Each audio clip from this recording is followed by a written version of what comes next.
పొద్దున్నే మెన్నొప్పి, సాయంత్రం తలనొప్పి, రాత్రైతే ఒళ్ళంతా నొప్పి, తెల్లారితే మూడ్ ఆఫ్, ఆఫీస్ అంటే చిరాకు, ఆసుపత్రికి వెళ్లాలనే ఆలోచన ఒకటేంటి అంతా వికారం వికారం. ఇలాంటి ప్రాబ్లం సిటీలో బోలెడు మంది ఫేస్ చేస్తున్నారు. సింపుల్గా బతికే వారికి కూడా సరదా తీరిపోతోంది. మరి ఎందుకీ తిప్పులు అంటే ఇగో ఇందుకే.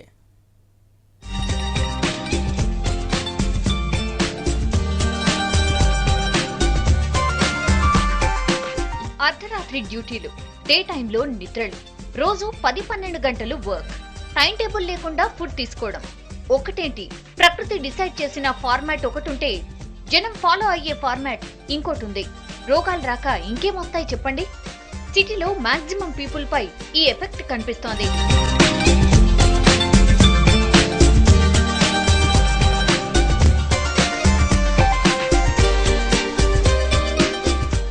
ఎఫెక్ట్ జనంపై పెయిన్ రూపంలో రిఫ్లెక్ట్ అవుతోంది. ముఖ్యంగా జాయింట్ పెయిన్స్ తో సిటీ జనం ఎక్కువ మంది ఇబ్బంది పడుతున్నారు. మోకాళ్లు, మెడ నొప్పులు మామూలే.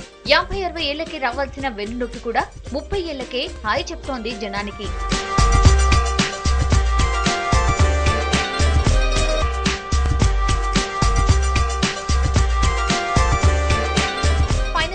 బ్యాక్ పెయిన్, మిగతా కీళ్ల నొప్పులతో బాధపడేవారు ఎక్కువ మంది సర్జరీల వైపు ఇంట్రెస్ట్ చూపిస్తున్నారు.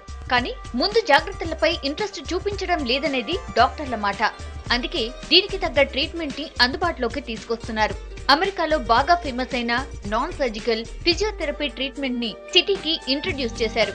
ప్రాబ్లం కి తగ్గట్టు ఇంజెక్షన్స్, ఎక్సర్సైజ్లతో ఎప్పటి నుంచో ఇబ్బంది పడుతున్న కీళ్ల నొప్పులు, వెన్ను నొప్పులకి రిలీఫ్ దొరుకుతుందని చెప్తున్నారు. అదే ఏజ్ గ్రూప్ వాళ్ళు రోడ్డు మీద నడిచే వాళ్ళు ఒక 100 మందిని తీసుకున్నారు. సో ఈ పెయిన్ గ్రూప్లో ఉన్న వాళ్ళకి 80% వరకు ఎంఆర్ఐలో తేడా కనిపించింది. నొప్పి లేని వాళ్ళలో కూడా 60% ఎంఆర్ఐలో తేడా ఉంది, కానీ వాళ్ళకి నొప్పి లేదు.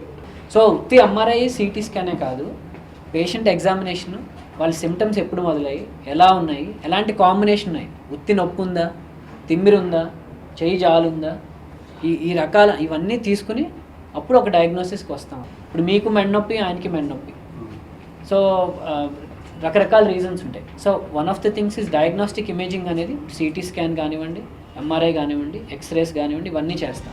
ఎక్కువసేపు కూర్చోవడం, ఒకే వైపు ఎక్కువసేపు చూడడం, ఎక్కువసేపు రైడింగ్, డ్రైవింగ్, వీడియో గేమ్స్ ఆడడం వంటివి కూడా డేంజరే అనేది డాక్టర్ల మాట.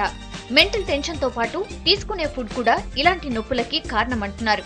అంటే సర్జరీ అవసరం లేకుండా మినిమలీ ఇన్వేజివ్ స్పైనల్ ప్రొసీజర్స్ అనేవి నేను పర్ఫార్మ్ చేస్తాను. ఇవేంటంటే మనకి మెడ నొప్పి, నడుము నొప్పి, నరాల కంప్రెషను, మనం స్లిప్ డిస్క్స్, సయాటికా ఇట్లా వింటూ ఉంటాం, చదువుతూ ఉంటాము.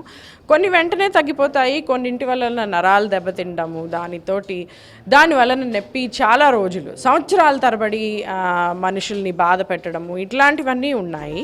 పెయిన్ రాగానే సర్జరీ చేసుకోవడం, తర్వాత ఇబ్బందులు పడ్డం కాకుండా కాస్త బుర్ర పెట్టే ప్రత్యామ్నాయాలు దొరుకుతాయనేది డాక్టర్ల మాట. లైఫ్ ని రిస్క్ లో నెట్టే లైఫ్ స్టైల్ కి టాటా చెప్పి యోగాలు, ఎక్సర్సైజ్ల వంటి వాటిపై టైం టేబుల్లో కాస్త ప్లేస్ ఇవ్వాలంటున్నారు.